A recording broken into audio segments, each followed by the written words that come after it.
You find yourself drifting through time, floating slowly above the soft curve of the earth, until the dusty, golden light of an ancient world welcomes you. The sun is low, casting long shadows across cobbled streets where sandals once echoed with purpose. Beneath you lies Rome, not the Rome of maps and textbooks, but a living, breathing creature. It hums gently in your ears, like a lullaby whispered in Latin. The Roman Empire at its height, vast, powerful, and grand. Imagine it now, a realm of marble temples and glittering coins, of chariots and senators, of togas swirling in the breeze. The air is thick with the scent of roasted meats, crushed grapes, and something more elusive. Ambition, and deep within this sprawling empire, beneath a vaulted ceiling painted with stars, a man rises to power. He is not remembered for his victories on the battlefield or reforms in the Senate. No, his legacy is different. Some say he lived too fully. Others say he simply lived too loudly, but nearly all agree he partied harder than anyone before or after him. This, dear dreamer, is the story of a Roman emperor whose name became synonymous with excess. A fool, a genius, a madman, a god. But here, in the quiet folds of the night, we will simply call him the party animal emperor. He was adored by some, mocked by many, feared by more. His court was a theater of pleasures, where wine flowed like rivers, and night never truly ended. While other emperors sought glory, this one sought sensation, and he found it over and over again. They called him many things. His story doesn't begin in chaos. Of course, it begins, like all stories do, in stillness, with a boy gazing out over a flickering city from the window of a villa, dreaming of music, of laughter, of torchlight and silk. Soldiers march in rows, their sandals hitting the ground like a heartbeat. It has seen much, it'll see more. A boy who would grow up believing that Rome existed for his pleasure. Outside his window, Rome stretches into the horizon. Aqueducts shimmer in the sun like silver snakes. He wants tables heavy with delicacies from the farthest corners of the empire.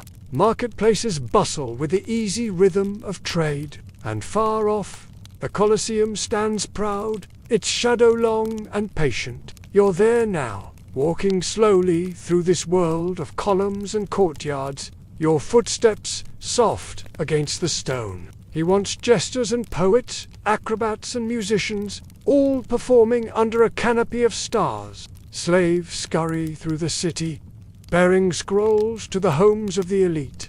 The streets murmur with distant voices. Women in flowing stolas whisper gossip behind woven fans. Children chase each other past the stalls of honeyed figs and salted fish. And somewhere, behind high walls and carved gates, the young emperor prepares his first party.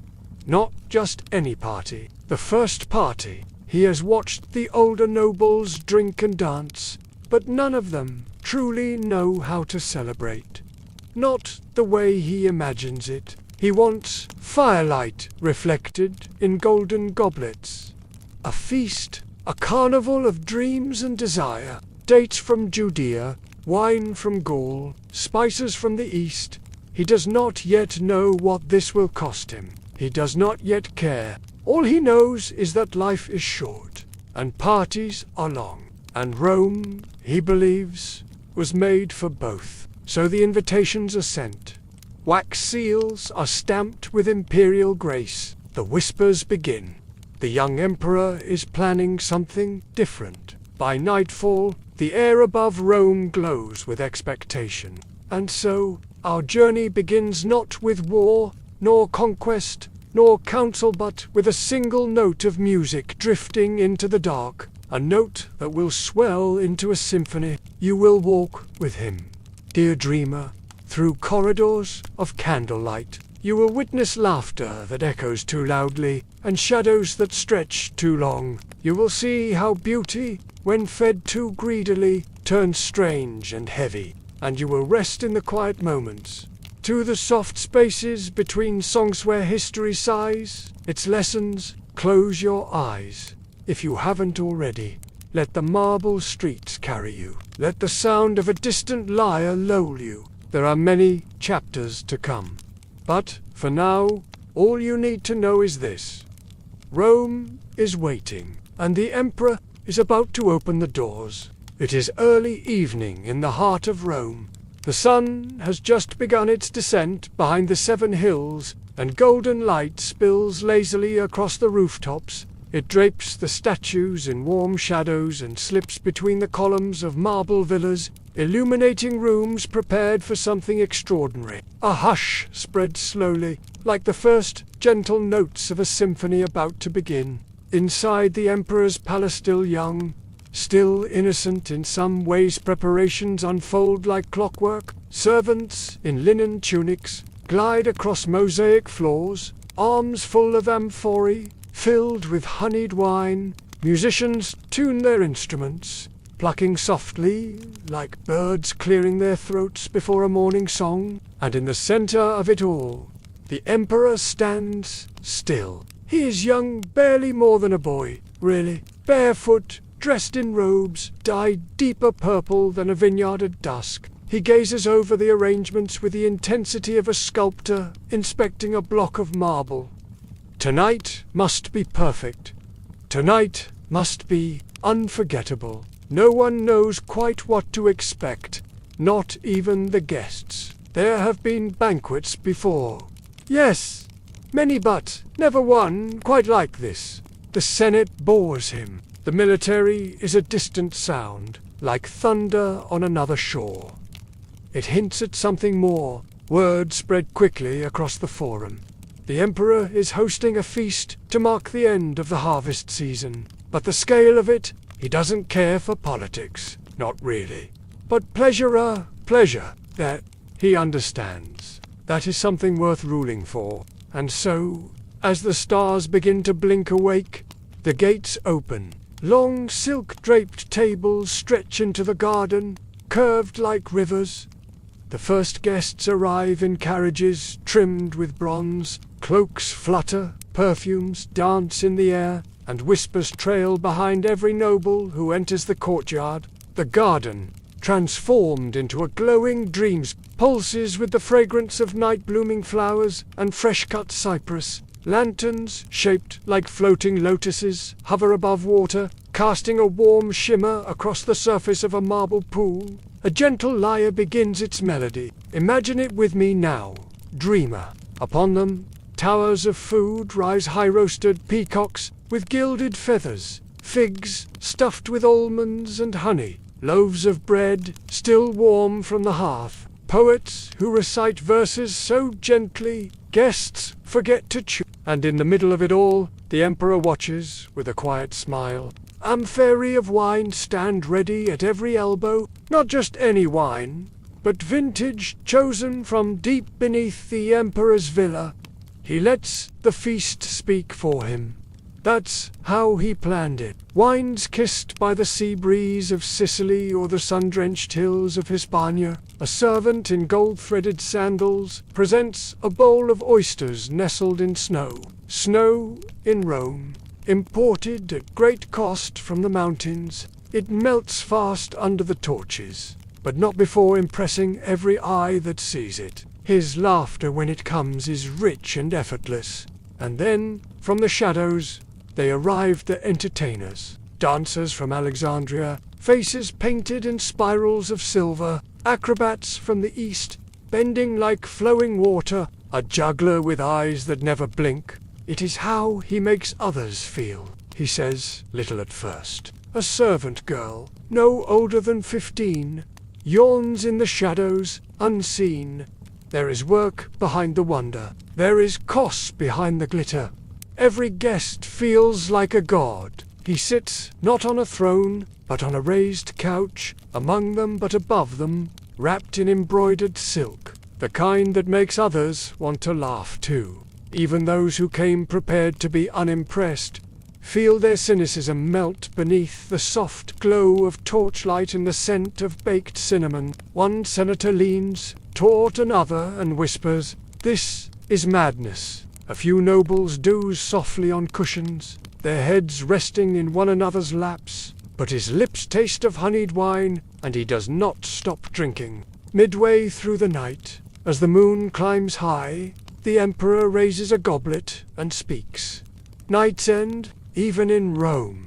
It is not war that makes a man immortal, he says softly, nor speeches, nor stone statues. Let's rest here just a little longer, in the garden of lamps and laughter. The world can wait. And just like that, a cheer erupts, not because the words are brilliant, but because the moment is. Everyone is wrapped in it, cradled by luxury, lulled by the careful rhythm of decadence. But as you drift further into this memory, this quiet, ancient evening, you begin to notice something beneath the surface. A slave refills a cup with trembling hands.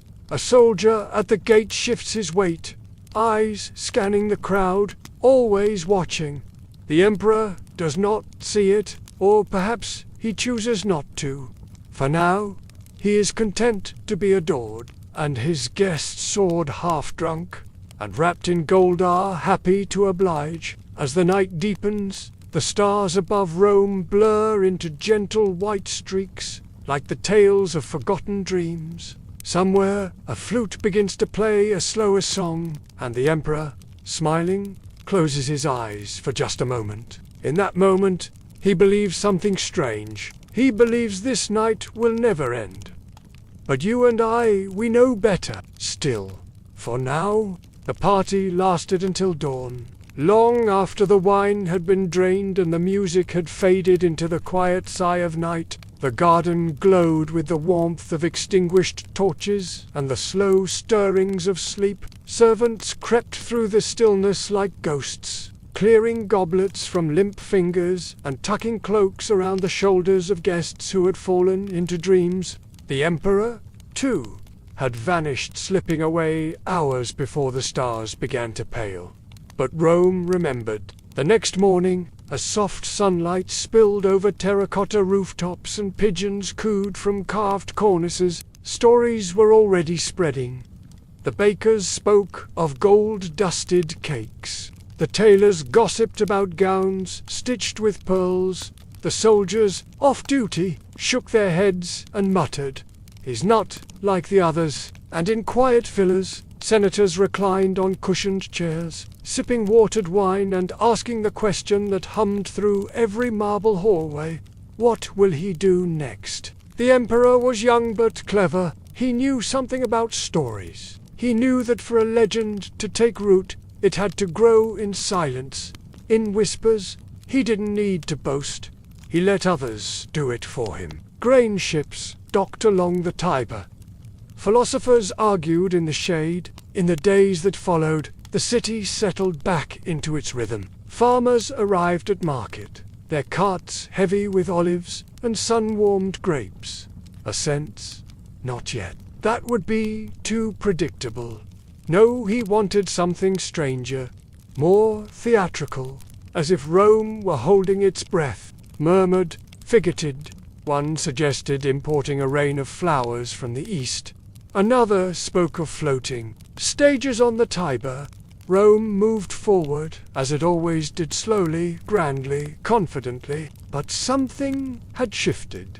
A feeling, not just beauty, wonder, not just decorated, transformed. Ceiling panels were replaced with colored glass.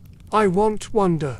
Jewels were borrowed. Silks dyed in shades never seen before. I want dreams stitched into daylight. I want Rome to forget it's awake. And the emperor, he was already planning. Not another feast. A celebration not just of food and drink, but of imagination. Something to awaken even the most jaded senator, the most bored noblewoman. He summoned his advisors, but only the ones who understood spectacle. Architects, poets, costume designers, animal trainers. He asked them a single question: what has never been done in Rome? They blinked, but the emperor merely listened, his chin resting on his hand, his eyes half closed like a cat in the sun. Finally, he stood. No, he said gently, but a kind of softness, as if they'd touched something unreal, something sacred and strange. And so, the next celebration took shape, not a feast, but a masquerade. He should be studying statecraft, not playing dress-up. Imagine it, dreamer. A night where every face was hidden behind painted masks, where even names were left at the door. Guests would arrive not as senators and courtiers, but as gods, as beasts, as fire, as moonlight. Harpists strummed chords that shimmered like distant stars. No ranks, no titles, just music, mystery, and play. The emperor ordered a grand hall to be transformed, not for his laws, or conquests, or philosophy, but for something simpler. He'd slipped in among them, disguised like everyone else. A lion, a jester, a ghost. Walls were hung with tapestries depicting mythical lands, casting rainbows that danced like spirits across the floor. Scented braziers filled the air with clove and rose. Artisans labored for weeks. One senator's wife commissioned a gown made entirely of tiny metal leaves that shimmered with every breath. Another arrived with a tame leopard on a gold leash. And when the night came, when the final trumpet sounded and the doors opened, it was as if Rome had stepped through a dream. Guests floated in, unrecognizable beneath their masks. Laughter echoed, not loud but low and curious, like the chuckle of a forest guard behind the trees. Dancers in moonlight, silks moved like smoke. And the emperor? No one knew who he was. That was the beauty of it. No one could say for sure. All they knew was that he moved with grace, that he laughed at the right moments, and that his mask, whoever wore, it seemed to glow a little brighter than the rest. The night passed like mist. No speeches, no proclamations, just mystery and music and masks. And in the morning, when the guests removed their disguises, blinking at the pale light of dawn, something lingered. Not fatigue, not regret. They would remember it for years. Of course, not everyone was charmed. In a quiet chamber in the Senate, an old man grumbled into his beard. Another warned that these indulgences would corrupt the empire's soul. But they, too, remembered the parties. And they, too, returned to the next one. For now, the emperor was adored. He made Rome feel alive.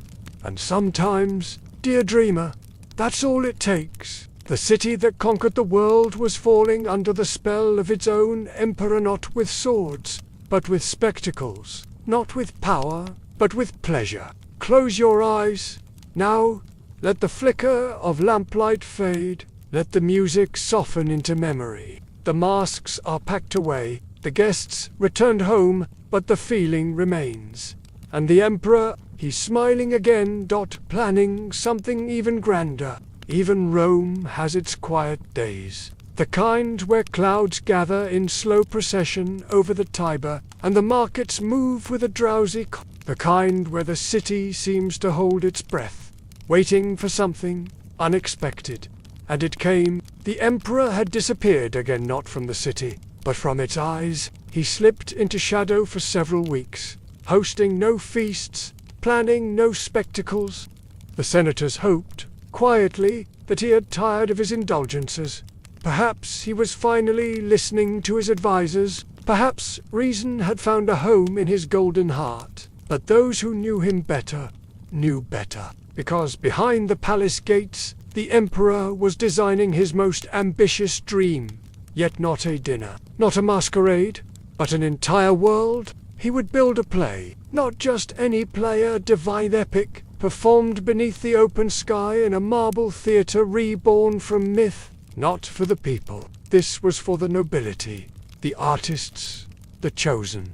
He gave them a single command. Not for the public, a sacred performance. where Rome would watch not actors, but gods come to life. He summoned Rome's greatest playwrights. Write me, Olympus. The scripts arrived on scrolls of fine vellum, tied in ribbons of imperial purple, tragedies and comedies, monologues and hymns. Every tale of Jupiter, Venus, Mars, and Mercury poured onto the page, but none were enough. The emperor dismissed them all. He would write the tale himself. Draperies dyed in sapphire and emerald rippled like waterfalls behind the stage, not with ink, but with fabric, music, scent, and voice. He began with the stage. A temporary amphitheatre, raised not in the Forum nor near the Colosseum, but on the emperor's private estate, where fountains once trickled and olive trees bowed beneath the summer sun. There workers carved and painted for weeks. Pearls were sewn into every seam, and sandals were gilded at the toes. Marble columns were dragged in from distant villas. Mechanisms were hidden beneath the floor pulleys and platforms to lift performers into the air as if they were taking flight. Every detail was touched by the emperor's hand. He ordered statues of gods, 10 cubits tall, crowned in gold leaf. He had incense imported from the temples of Egypt to perfume the air with notes of myrrh and sacred resin. His robe would be stitched with golden thread. His crown, a halo of sun-shaped filigree. Costumes were crafted from silk so fine they whispered like feathers. The story, a creation of his own imagining. He called it The Feast of the Immortals, a tale of the gods leaving Olympus for a single night to dine on earth, mingling among mortals disguised, revealing truths, and ultimately vanishing at dawn, leaving only mystery in their wake. And, of course, he would play the lead. He would be Apollo, the god of light, music, and prophecy.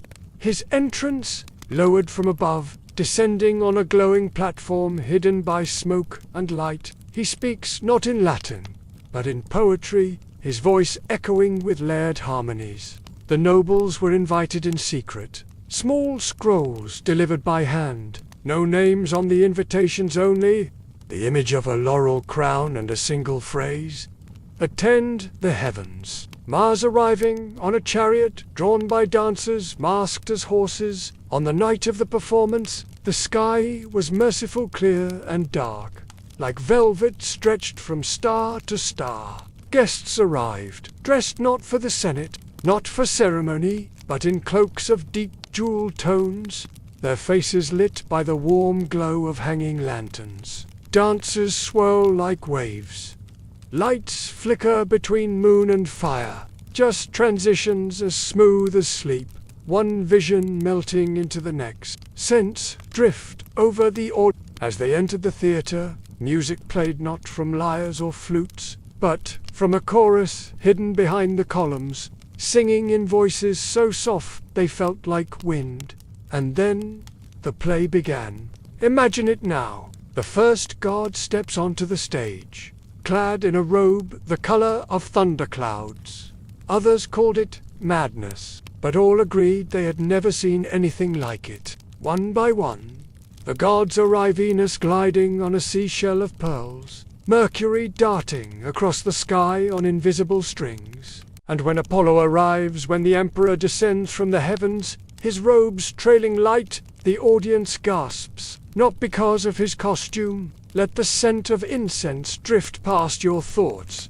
Let the hush of an ancient theater fold around you, but because, in that moment, they believe, the story unfolds in dreamlike fragments. Frankincense, orange, blossomers, the scenes change. There are no clear acts, no blackouts. At one point, a goddess sings a lullaby so tender, several guests weep silently, their hands resting on each other's arms, forgetting entirely where they are. It ends just before dawn, as the first bird calls in the distance. The gods vanish. Smoke billows, lights fade, the stage is empty. The Emperor Apollo has disappeared, and the crowd sits in stillness, unwilling to move, as if breaking the silence would fracture the magic. Some called it divine, and as the guests finally rose, stepping quietly through the dew-soaked grass back to their carriages, one thing was certain: the Emperor had become more than a man. He had become a myth. Sleep now.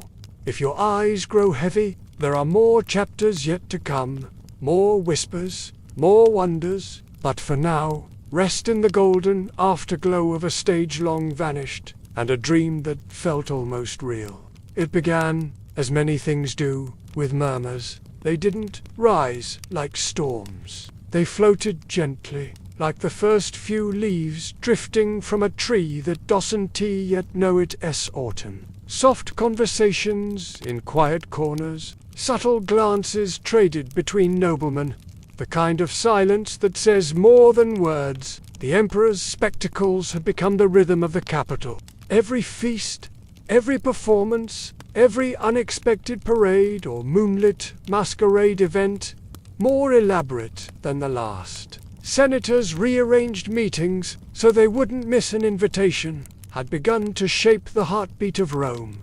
Noble women commissioned new robes weekly, hoping to outshine the crowd. Even poets and philosophers, once indifferent to politics, now wrote verses about the Emperor's wonders. But while the elite bathed in splendor, the rest of Rome watched from behind a veil. Beyond the palaces and perfumed halls, there were the ordinary people, the butchers, the weavers, the street vendors who rose before sunrise and returned home long after the lamps were lit. They, too, heard the music echoing through the night. They smelled the roast meats carried through the streets. They saw the golden litter of the Emperor pass, carried by 8 men in silver sandals, and some of them smiled, dazzled by the glory of it all.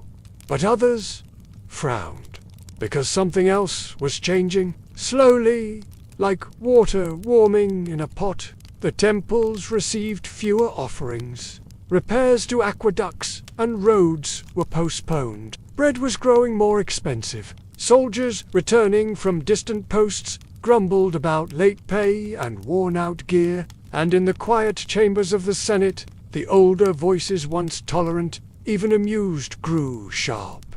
"This is not leadership," they said. "This is theater." They spoke of coinage devalued to pay for silks and sapphires. To the palace, of foreign envoys left waiting while the Emperor staged mock naval battles in garden fountains, of generals passed over in favor of dancers and costume designers, yet none dared confront him directly, because confronting him meant confronting the dream he offered. And Rome, for all its discipline and order, was a city that had always craved wonder. Even those who disagreed found themselves drawn back to the parties, to the glint of gold on grapes and the soft song of invisible choirs. He had watched Rome rise and stumble and rise again, because the Emperor didn't rule through fear or brute force. He ruled through enchantment, and enchantment is difficult to resist. On the outskirts of the city, in a villa tucked between olive groves and cypress trees, an old man watched all this unfold. He had once been a mentor to emperors, a philosopher who whispered truths into the ears of boys who would one day wear the purple robe. He had seen ambition, cruelty, brilliance. Rome does not need a son, it needs a half. But this emperor confused him. Not cruel, not lazy, not entirely foolish, just addicted not to power, but to applause. He saw the signs, the eyes that never rested, always scanning the crowd for admiration, the growing need to outdo the last triumph, the quiet fear behind every smiler, fear that silence might mean. The old man wrote a letter. He penned it slowly, in ink dark as wine, his hand trembling only slightly. "Greatness," he wrote, "is not found in how brightly one burns, but in how long the flame endures." He sealed the letter and sent it with a trusted rider. But the letter was never read. Bakers were ordered to shape loaves into the likeness of dolphins. It arrived on the same morning that the emperor announced his next spectacle, a floating banquet, to be held on barges drifting down the Tiber, with each course delivered by performers diving from bridges, and music played on floating platforms shaped like sea creatures, and the letter, it was misplaced, perhaps deliberately, perhaps not. In a palace where silks hung like waterfalls and wine was poured from crystal shells, there was little space left for parchment and quiet warnings. Back in the city, preparations for the river feast stirred every corner of the capital. Musicians were told to learn water-themed compositions. Perfume merchants were summoned to craft a scent that reminded the emperor of waves breaking on foreign shores. And somewhere, under a cracked roof, a mother stared at her empty pantry and whispered a question her children couldn't yet understand. "How can there be feasts every week?"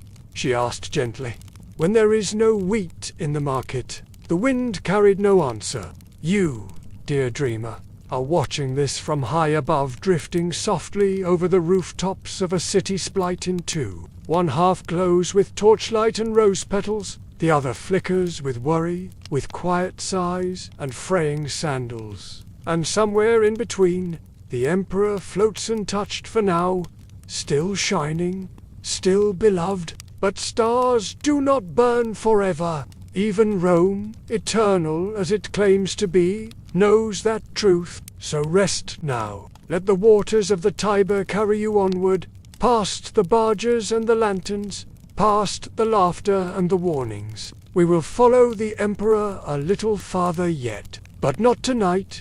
Tonight we float and wait. The river had always been there. Long before marble, the ancients had worshipped it. Poets praised it, farmers depended on it. Before roads and legions and law, there was the Tiber, winding its gentle way through the land like a ribbon of time itself. The Tiber gave, and sometimes it took, but this time let them dine upon the water. Now it was about to host a banquet. Not just a feast, a vision. The emperor, full of dreams and desire, had declared it so. Let the gods descend once more. The preparations stretched for days. Workers hauled timbers to the riverbanks, building rafts and barges wide enough to hold long tables and tall candelabras. Gold-painted statues were fixed to the prow of each vessel. Musicians rehearsed aboard tiny floating platforms, their lyres echoing over the waves. The city gathered from balconies and hills. The people leaned forward, waiting, curious, wary, hopeful, and then, as the sun began to dip behind the Palatine Hill, a sound like distant chimes floated over the rooftops. The first barge appeared, drifting slowly with the current.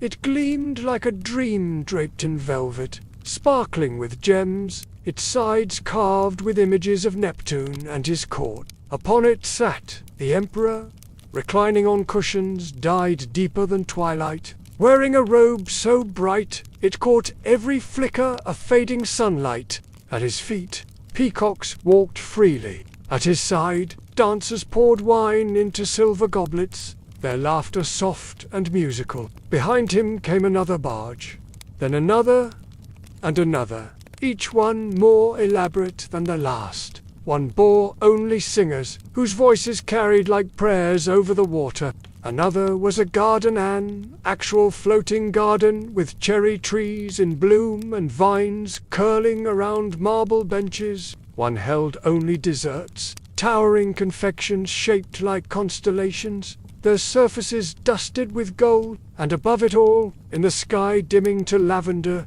lanterns began to rise, dozens, then hundreds. Each was carved from a different jeweler mythist.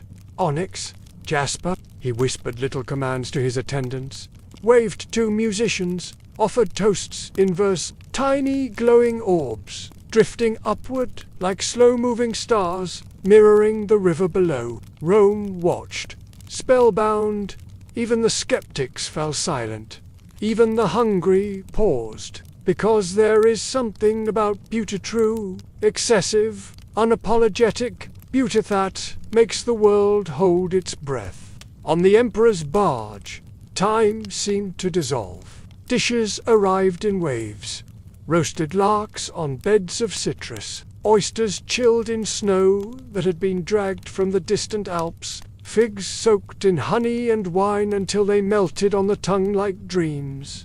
No two goblets matched. The emperor laughed easily, reclining beneath a canopy embroidered with stars. But the deeper currents moved unseen. On it, singers performed a soft lullaby in a language so ancient no one understood the words. For a few hours, he believed everything was perfect. And perhaps, in that moment, it was. But elsewhere, the cracks continued to grow. A merchant, watching from a bridge, clutched a thin purse and turned away. A senator, seated on a distant raft, whispered to his wife, "This cannot last." A servant, soaked from hauling crates all day, sat by the riverbank in silence, staring not at the emperor, but at the water, and even the river, patient and old, seemed to carry its own quiet message. The lanterns reflected on its surface. As the night deepened, the emperor gave a final command. The silks packed away, not loudly, but deeply, because a moment that dazzling cannot be sustained. The more one tastes, the more one craves. The river ran quiet again.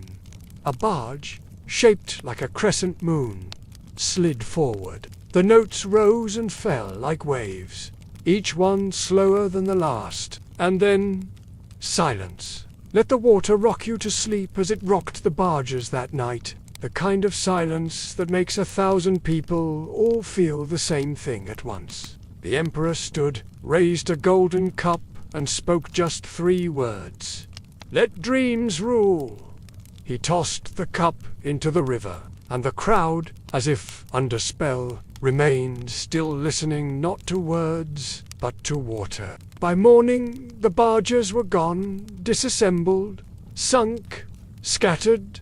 The statues returned to storerooms, but something had changed. Not visibly, and somewhere in the emperor's heart of Anne, as he smiled, even as he basked in praise, there was a whisper, a quiet one. What now? Because wonder, for all its magic, is a hunger. So rest here a while, dear dreamer, float gently on the memory of lanterns and lilting music, for the river remembers, and so do we. But there are more currents ahead. It was said that the emperor had stopped sleeping, not in a way that troubled him.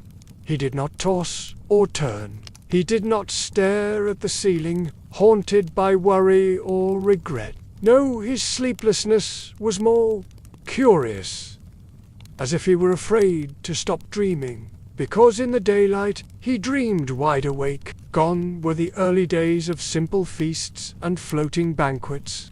Those had been grand, yes, but they still obeyed the rules of the world. Now the emperor wanted something more, something unreal. He no longer wished to imitate the gods. He wanted to surpass them.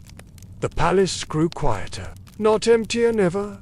That but more sealed off. Couriers and ministers found themselves waiting longer for audiences. Senators were made to sit outside, surrounded by birdsong and fountains, while inside the emperor studied scrolls on ancient rituals, theatrical illusions, the mysteries of light and scent and sound. He commissioned strange inventions, rotating stages powered by gears hidden beneath stone, colored oils that, when burned, released the scent of pine forests or rain-soaked marble, walls lined with hidden mirrors, a crown of laurel leaves, real ones, still dewy from the garden resting askew on his curls, whisper tubes that carried voices across rooms, so it seemed as though the air itself was speaking. At night, he wandered the halls alone, his feet bare, his robe loose, and he would pause before the statues of the old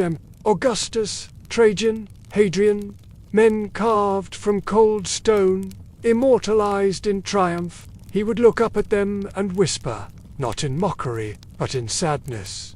You ruled armies. I rule wonder. Then he would smile gently, a place that can become anything, at any time, and continue walking. One morning, just before dawn, the emperor called for his closest performers. He summoned the mask makers, the animal trainers, the fire breathers. Curtains the size of sails were sewn from imported silk and dyed to resemble sky, forest, flame. I want a palace that changes, he told them. They looked at one another, uncertain, curious. Not rooms, he explained softly. Scenes. I want to walk through my memories. I want to see Alexandria at sunset. I want to dine in the clouds. I want to speak to stars. The project began immediately. Walls were knocked down, doors removed, hallways bent and rebuilt. They created entire landscapes within the palace itself. Bring me breakfast in the rain room, he would say. The seasons blurred. So did his schedule. He missed meetings. One chamber became a forest, with birds in hidden cages and soft moss beneath guests' feet. Another mimicked the sea. The floor gently shifted beneath woven rugs, and perfumed mist drifted from the walls as musicians played the sounds of distant waves. Craftsmen complained of rising prices. There was even a room built upside down, mirrored completely, so that when you entered, it felt as if you were standing on the ceiling of the world. Guests entered and gasped. Some laughed, some wept, but always, they left with the same expression, that dazed softness that lingers after a vivid dream. But slowly, something strange began to happen. The emperor forgot what time it was. He no longer marked days with sun or moon, but with scenes. Tonight, I want music in the Garden of Mist. Ignored tributes from the provinces, and if anyone questioned him, he would answer with a smile. I am keeping Rome beautiful. Outside the palace, life continued. Merchants worried about shrinking grain shipment. You see the guests with wide eyes and weary hearts, especially for the raw materials. The emperor kept purchasing for his transformations. Gold leaf, dyed silks, rare woods. Even the temple priests, once flattered by his theatrical reverence for the gods, began to whisper uneasily. This is no longer devotion, one murmured. It is distraction. And yet, when the emperor opened his doors, when he invited the city's elite to witness his latest vision, every complaint vanished beneath the hush of awe. The theater of the mind. He called it not a place, but an experience. And for a few moments, even the most hardened critics forgot their doubts, because it was magnificent, because he was magnificent. But you, dear dreamer, you drift quietly above it all. You see the emperor pacing in his illusion palace, smiling to himself, chasing something just out of reach. You see the tired servants repainting skies and resetting stars, and you feel what they cannot say aloud. That too much beauty begins to feel heavy. That wonder, when stretched too far, begins to tear at the seams. But for now, let the curtains stay closed. Let the soft footsteps continue across marble. Let the emperor, wrapped in candlelight and silk, dream his waking dream a little longer. He has not yet reached the edge, but it's coming, softly, like a hush before a storm. The dream was beginning to weigh, not for the emperor, least not yet, but for those beneath him. The ones behind the silks and shimmer, the ones who moved the gears and swept the halls, who whispered instructions through hidden tubes and stirred scented oils until their hands blistered from the heat. For a time, they had marveled too. When the palace first bloomed into a world of illusions, they too were swept up in the awe of it all. They smiled as walls became waterfalls. They chuckled as bird song echoed through painted caves. They stood still when the emperor passed, breathless at the glow he seemed to carry with him. But as seasons turned quietly, largely unnoticed, in a palace where the sky could be any color, any time the OE gave way to fatigue, the Emperor's requests grew more frequent, more elaborate. One week, he wanted a desert built from golden sand and orange light. The next, he desired a garden where it snowed from the ceiling. One evening he asked that the entire palace hallway be transformed into the belly of a great whale, complete with sound, scent, and the slow creaking of imagined bones, not in the way some rulers were. He was not cruel, but he never asked if it could be done. He simply asked that it be. Seamstresses stitched in silence. Boys ran messages through halls that twisted like dreams.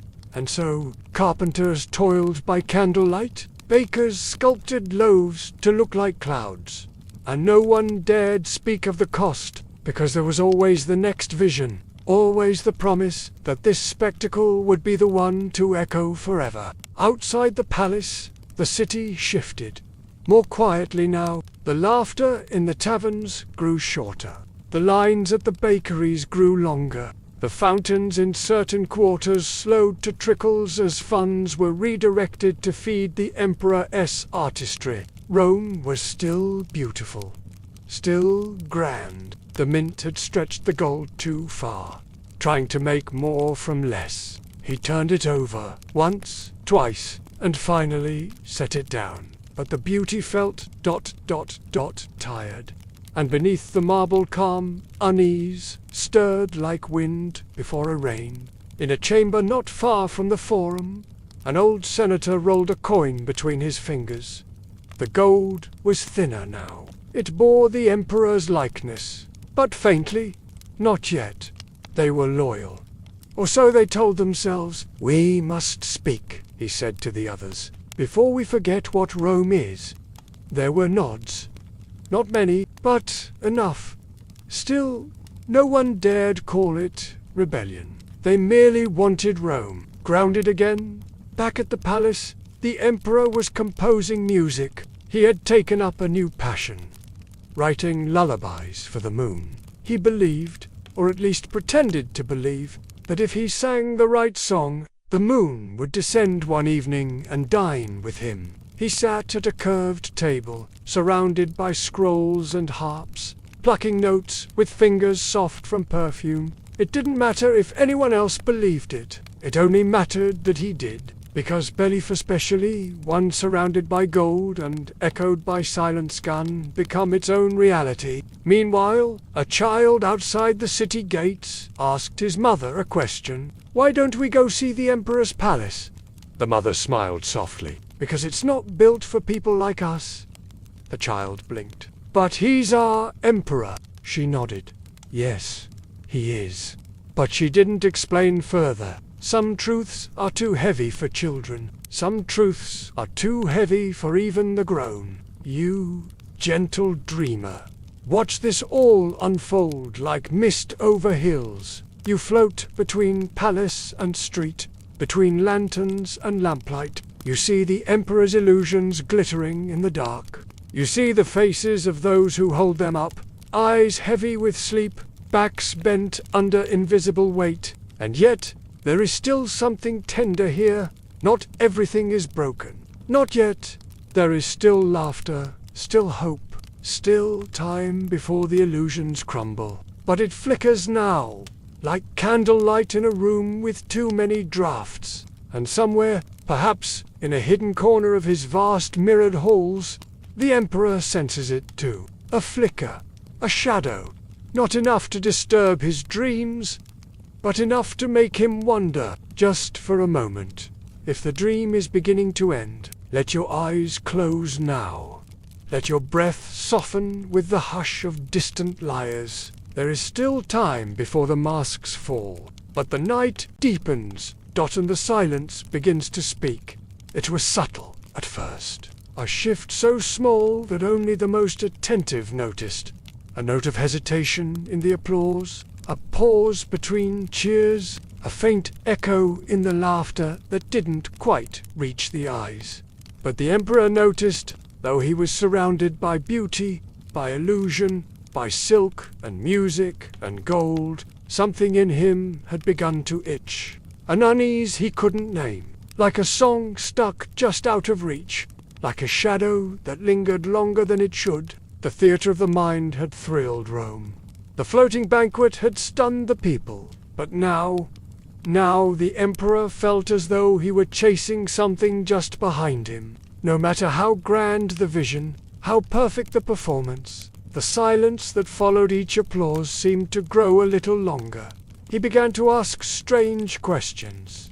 Do they still love me? Was it better last time? Have they already forgotten? His advisors reassured him.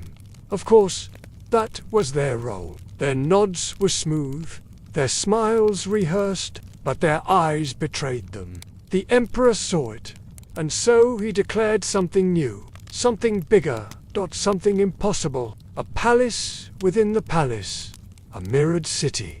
He called it Speculiatha, City of Reflections. It would be built within his own grounds, behind high walls, not just a building, a living world. Streets paved with polished stone, arches that curved into infinity, every surface reflective, every angle carefully measured so that no one would know where the walls truly ended. He summoned architects, mathematicians, artists. He asked them to make a place where reality itself would twist, where a man could see himself multiplied 1,000 times, stretched across time, where guests would become gods simply by walking through light. Let them walk through dreams, he whispered. Let them forget who they are. And as always, they obeyed. Months passed. The real city Rome herself tightened her belt. Markets thinner, roads more cracked, legionnaires grumbled, and border towns waited longer for grain. Tax collectors became more aggressive. They emerged as something else, changed, disoriented. Some wept. But within the walls of Speculoria, the emperor painted the sky. He chose the tint of every pane of glass. He designed a chamber where music bounced off domes and made voices seem to come from behind your own breath. He created a corridor of mirrors so perfectly aligned that a candle placed at one end appeared to stretch into forever. It was a marvel. And when it opened, the invited few gasped. They entered as guests. Others wandered in silence for hours, unable to find the exit. Then heavier, one nobleman returned home and refused to look into a mirror again for the rest of his life. The emperor watched it all from above, smiling. This, he told himself, was his masterpiece. This would outlive him. But in the quiet corners of the mirrored city, servants walked barefoot to avoid leaving prints. Glass polishers worked until their hands cracked and bled. And deep within the structure, among the endless reflections, one young worker asked another a simple question. Which way is out? Neither of them knew. Outside the palace, rain fell. Soft at first, the dancers, even his favorite painter, and in the poorer quarters of Rome, water ran through broken rooftops, through crooked windows, down stone streets darkened by neglect. In one tenement, a widow placed a cracked bowl beneath a leak and whispered a quiet wish. If he could see us, she didn't finish the sentence, because in truth, she didn't know what she hoped for. The emperor still believes he can build forever, but forever is a long, long time. A coin, a loaf of bread, a glance. Tomorrow we continue, or simply to be remembered. Back in the emperor's chamber, he stood alone. He had dismissed musicians. He looked into a mirror, just one of many, and tilted his head. His reflection stared back. Beautiful, perfect, but somehow smaller than he remembered. He moved his hand. The image followed. He blinked. It blinked, but he couldn't shake the feeling that he wasn't looking at himself anymore. He turned away, slowly, quietly, and the mirror, now empty, held only candlelight and dust. Sleep now, dear dreamer. Let the mirrored corridors fade. Let the echoing footsteps dissolve into silence. And illusions, no matter how carefully crafted, cannot hold up the sky. Not for long, but for tonight, you may rest in the reflection of a world that once shimmered. There came a morning when the emperor didn't rise, not out of illness, not out of sorrow, but something quieter. Exhaustion, not of the body but of wonder. He lay beneath his embroidered sheets, eyes open, watching the shadows of birds pass across the ceiling. The sheets were perfumed, the pillows soft, the windows opened to let in the sweet wind of early spring. But for the first time in years, he felt nothing. No hunger, no inspiration, no itch for spectacle, just stillness. And in that stillness, he made a decision. He would leave the palace, not forever, just for a time, a pause, a breath, a moment outside the echo of his own applause. He summoned no parade, no musicians, no heralds, only a small group of servants, a donkey, a plain robe, and a destination, a modest villa in the countryside once his mother's, now largely forgotten, surrounded by olive trees and dust. He said nothing to the Senate, nothing to the people. He simply disappeared. The road was quiet. Few recognized him in the simple tunic, with a hood pulled loosely over his curls. The donkey walked slowly. He spent the first day walking. No throne, no mirrors, just bare feet on warm stone. A farmer calling to his child, laughter following on the wind. The air smelled of earth, not incense. No one bowed, no one sang. And the emperor, for the first time in many years, listened. He heard the soft buzz of bees, the rustle of wheat in the fields. He heard the sound of life without an audience. No longer a legend. He was a man again. The villa was smaller than he remembered. The gates creaked. The tiles were cracked. The garden had grown wild thick with rosemary and thistles. The air alive with birdsong.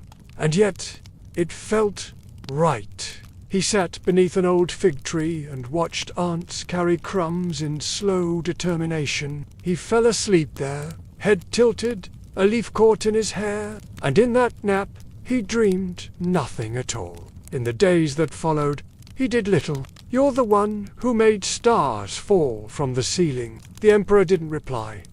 "My father said you wouldn't come back, that you were too busy with mirrors. But I think you're real." He drank water from a clay cup, ate bread with olive oil and goat cheese. He read poetry aloud to the wind, not caring whether anyone heard. It was warm from the boy's hand. For a moment, just a moment, it felt as if time had softened. The emperor was no longer a god. Again and again. It was perfectly ordinary, but dreams do not die. One morning, as the emperor walked the orchard, he found a visitor waiting, a young boy, dirty-faced, barefoot, no older than 10. He had wandered up the hill from a nearby village. He had heard stories, even there. "You're him," the boy said, "aren't you?" The emperor smiled faintly. "I'm just a man." "No," the boy said. The boy shifted his weight, then held out a smooth stone. The emperor took the stone, and in that instant, something inside him broke gently, like a thread snapping after being pulled too tight for too long. He crouched, rested a hand on the boy's shoulder, and whispered, "Thank you." The boy beamed, then ran back down the path, shouting to no one in particular. "I met him, I really did." The emperor returned to the villa steps and sat down. He turned the stone over in his hand. But it was his, no gold, no glamour, just something real, something that could not be duplicated in any mirrored hall. That night, he sat by a fire, alone, no audience, no orchestra, just flames and the quiet rhythm of his own breathing, And for the first time in many years, he felt something new, not excitement, not triumph, not anxiety or pride. He felt peace. A simple, quiet peace. Not eternal, but enough. Sleep now. If your eyes grow heavy, let the olive branches sway above your dreams. Let the crackle of a fire soothe your thoughts. Let the emperor's stillness become your own. For the city still waits, but the world, tonight, is calm, and so are you. He returned at dawn. No procession, no trumpets, just the creak of leather sandals, the soft hooves of a donkey, and a robe faded from sun and dust. The gates of the palace swung open, not with ceremony, but with the sleepy confusion of servants, unsure if what they were seeing was real. But it was him, thinner now, freckled from the sun, his eyes, once wide with marvels, now quiet, not dull, just slower, like a fire reduced to embers. He paused beside the fountain carved like a dolphin and stared into the water. The palace looked the same. Almost. The silk still hung in perfect folds. The incense bowls still smoked.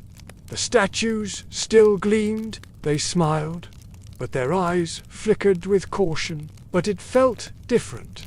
Colder, louder, somehow, in its silence, as if the very walls had grown used to being empty of their emperor. He stepped through the grand atrium, running his hand over the cool marble. The reflection that looked back was familiar, but not the same. The servants, once quick with flattery, now hesitated.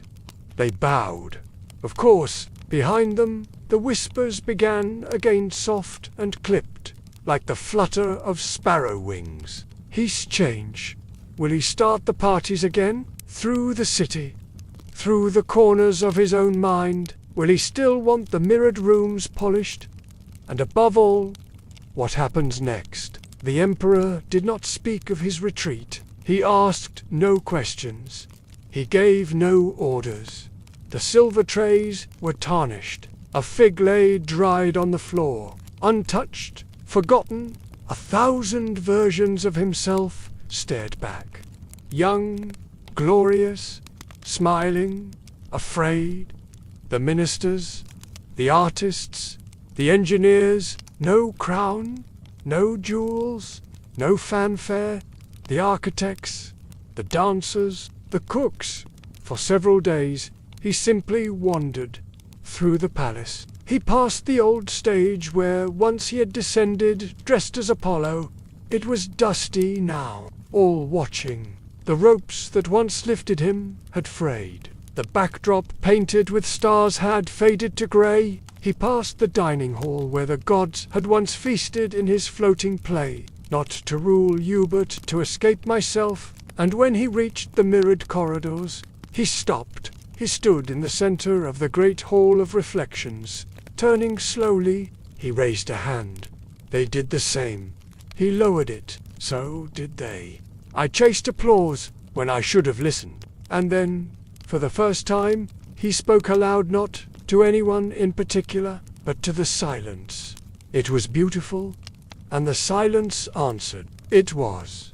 That night, he called a meeting, and light, and celebration, not as escape, but as thanks. The Senate, he asked them to gather in the forum, not in the palace, but outside, beneath the open sky.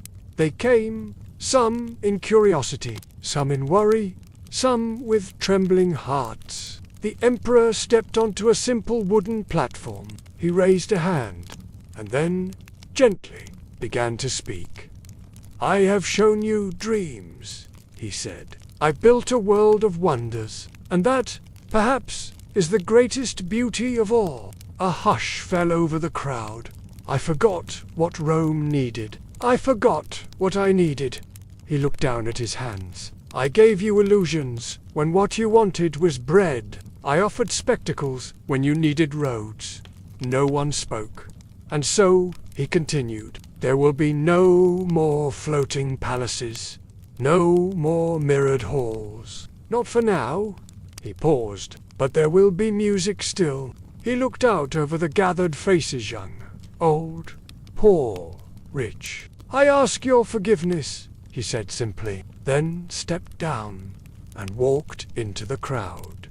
He slept that night in a simple room. No painted ceiling, no scented pillows, only a small oil lamp beside his bed, flickering gently. And for the first time in years, he slept deeply.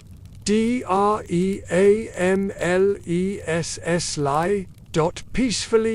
You too may rest now, dear dreamer.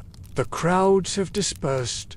The torches are dim. The Emperor, once a legend of glitter and gold, now breathes like any man. There is still more to come, but not tonight. Tonight, let the stillness stay. Morning came not with fanfare, but with birdsong. No drums, no parades, only soft light through linen curtains and the hum of life stirring in the distant scots, creaking over cobblestones, bread ovens lighting, children's laughter bouncing off stone walls. The Emperor woke early. The robe he reached for was plain, its edges frayed slightly. He sat up slowly, running a hand through his uncombed hair. He wore no jewelry, save for a simple copper ring. His sandals were old. The leather had softened with age and wear, and still he felt lighter than he had in years. The work began quietly, not with decrees carved in stone or new monuments raised to the sky, but with repairs. Streets were cleared of debris and weeds. Cracked aqueducts were inspected and slowly mended. Soldiers who had gone unpaid were finally given their coin, if not in full, then enough to send something home. A new bakery opened in a poor district. Its bread offered freely on its first day, and through it all, the Emperor walked. He did not arrive with an entourage. He came alone or with one scribe, observing, listening, speaking softly. He met a man who had once danced at his moonlit masquerades, now stooped with age, sweeping leaves in a courtyard. I remember you, the man said, eyes squinting. The Emperor smiled. I remember you, too. They sat for a while on the steps. Just two men, sharing shade. In another quarter, he found a weaver who had embroidered tapestries for his mirrored halls. Her fingers were calloused, her eyes tired. Sometimes, when the loom is quiet, I used to dream in silk, she said. Do you still? He asked. She shook her head, then paused. Then maybe the dreams were never lost, he said. Only buried beneath noise. The Emperor nodded. Artists were paid not to gild statues of the Emperor. He didn't abolish beauty. He simply redirected it. The palace gardens, once hidden behind high gates, were opened on weekends. Just a seat beneath a tree, a scroll in his lap, and the sounds of Rome around him. Theaters reopened, but with lower prices so more could attend. Musicians were invited to play in the markets, but to paint murals in the poorer districts, scenes of rivers, fields, children laughing. The city began to breathe again, not in gasps of wonder, but in deep, steady sighs of peace. One afternoon, as the sun hung heavy and golden over the city, the Emperor returned to the forum. She placed it beside him without speaking, then ran off, giggling. No speech this time. Vendors calling, hooves clattering, distant arguments, a baby crying, a flute playing faintly from an open window, as it was, unscripted, alive. He watched it all with quiet eyes. That evening, a girl brought him a flower. It was nothing rare, just a single white bloom, picked from a wall. He didn't chase her. He just looked down at the blossom resting on the bench and thought, this is enough. Not everyone approved of his transformation. Some missed the spectacle. Some craved the feasts, the gold, the thunder of applause. But most did not. Most had grown weary of dreams, and now waking felt like relief. You, dear listener, drift gently among them, through this quieter Rome, through these simpler days. There are still shadows, of course, there always are, but they are no longer cast by torches burning too bright. They are the shadows of olive branches swaying in the sun, of rooftops as twilight stretches across the city, and you are safe within them. Floating, as always, just a little above it all, listening to a world healing, slowly, gently, one breath at a time. Seasons slipped past like birds on a breeze. Spring warmed into summer, summer soft into autumn. The heat of the empire gave way to golden afternoons and longer shadows. Markets bustled again. Aqueducts sang with rushing water. Fields outside the city stirred with the rustle of wheat ready for harvest. And in the palace, not a palace anymore. Not really, but a home life settled. The emperor had not vanished. He still ruled, but gently now, not from a throne, but from a chair beside the window. Not with proclamations, but with quiet conversations. He noticed things the way a baker hummed while kneading dough. He listened more than he spoke.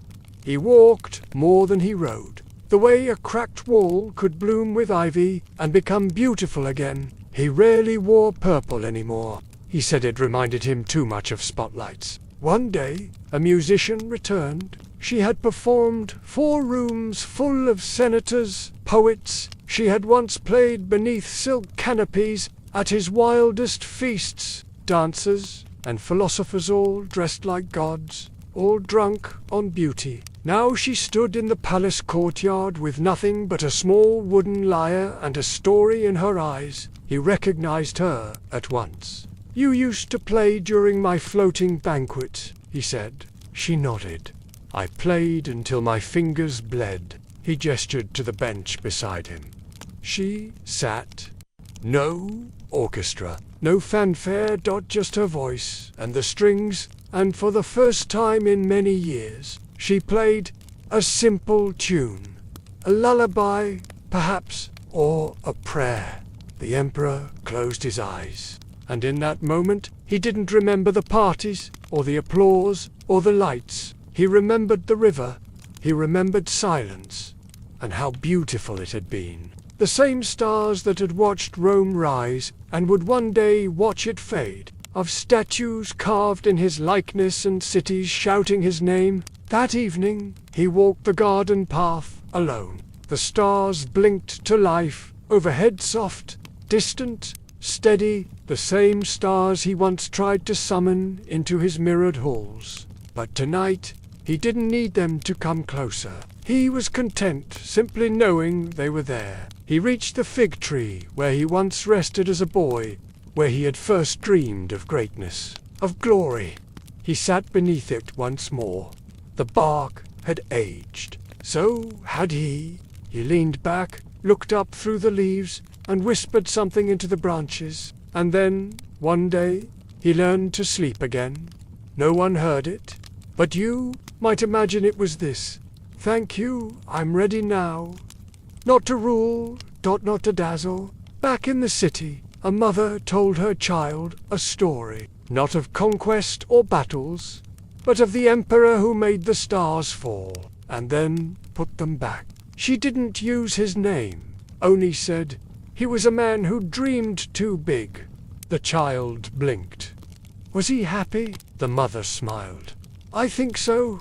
Sleep now, dreamer. The emperor has finally found rest not in palaces or poems or thunderous applause, but in the sound of his own breath, in the rustling of trees, in the hush of a world no longer watching, and in the quiet you are safe. Breathe with him. Feel the weight of years lift and float like petals on a pond. There is more story, yes, but not all stories end with noise. Some end with peace. There comes a time when even the brightest torches burn low. Not suddenly, not with a hiss or a scream, but slowly, like dusk settling over a golden field. like a candle flickering gently after everyone else has left the room. That time had come. The emperor, once the brightest star in Rome's sky, had grown quiet. His hair, once dark as ink, had faded to silver. His posture had softened, his stride slower, but his eyes, though gentler now, still held light. Not the fierce light of spectacle, but the warm glow of understanding. He spent his days, not in council chambers, but in gardens. He had a bench beneath a laurel tree. It faced west, so he could watch the sun dip toward the hills every evening. From there, he listened to the rhythm of Rome, the heartbeat of his people. The clatter of carts, the chime of bells, the splash of fountains, still flowing after all these years. Children played in the courtyard now. They didn't know his name. Not really. To them, he was the quiet old man who fed birds with a steady hand, who sometimes told stories, who smiled at the sky. One girl asked if he had ever been important. He only chuckled and said, once. But not in the ways that matter. The palace had changed. Not in its stones or walls, but in its soul. The great banquet hall had been converted into a hospital. The mirrored rooms were taken down gently, pane by pane, because what had taken its place was something more lasting. His old robes had been sewn into blankets for orphans. The gold-tiled bath now held fresh water for the city's workers, and no one missed the old splendor. Not anymore. Something that didn't glitter, but gave. No purple, he added. The artist agreed. One evening, as the last light warmed the city's rooftops, the emperor received a visitor, an artist, young, eager, covered in charcoal smudges. He had come with parchment and brush, requesting to paint the emperor one final time. The emperor smiled. No crowns, he said. And so, on the last terrace of the palace, with ivy curling up the rails and birds nesting nearby, the emperor sat for his final portrait, a sprig of rosemary tucked behind one ear. He held nothing in his hands. The artist asked what expression he wanted to wear. The emperor looked up, thought for a moment, and said softly, "Paint me as someone who remembered to come home." When the portrait was finished, it was hung not in the palace, but in a small public bathhouse on the edge of the city. No inscription, no title, just a face, soft, wrinkled, kind, a reminder that glory doesn't always live in stone. Sometimes it lives in letting go. He grew weaker that winter. He called for his old lyre player once, just once. He no longer walked the garden paths, but watched from the window. He ate little, slept often, and when he dreamed, he did not dream of banquets or gods or mirrored skies. He dreamed of simpler things, a fig tree, a pebble from a child's hand, laughter beneath lanterns, a donkey's soft hooves on a country road, and peace. She came older now, but her fingers still graceful. She played him the song she had once written for the stars. He listened with eyes closed, and finally learned to love. Then whispered, "That's all I ever wanted. Just that." She nodded. And when she left, she took nothing with her, except a single white flower he had tucked beside his bed. Sleep now, dear listener. The emperor does not fear the dark. He has already walked through every dream. He has already returned from every illusion, and now, at last, he rests not in marble halls, but in memory and in the gentle rhythm of a world he once ruled. The stars remain, and so do you. He passed in the early hours of morning. There was no fanfare, no lightning across the sky, no oracles tearing their robes, just the sound of breath, and then no more. The birds still sang, the sun still rose, the market stalls still opened, and the city moved forward as cities always do. But in the small room overlooking the garden, where a chair had worn smooth under his hands, the emperor lay still. His eyes were closed. There was no crown upon his head, only a sprig of lavender on his pillow. The city mourned him gently, not with grand monuments or parades of statues, but in whispers, in stories passed from one voice to another, like fire carried between lanterns. Did you know he once turned a whole river into a banquet? He gave my mother a sack of flour during the hard winter. He let me keep the painting I made of his dog. He asked me once what made me happy, and always, at the end, someone would say, "I think." He changed.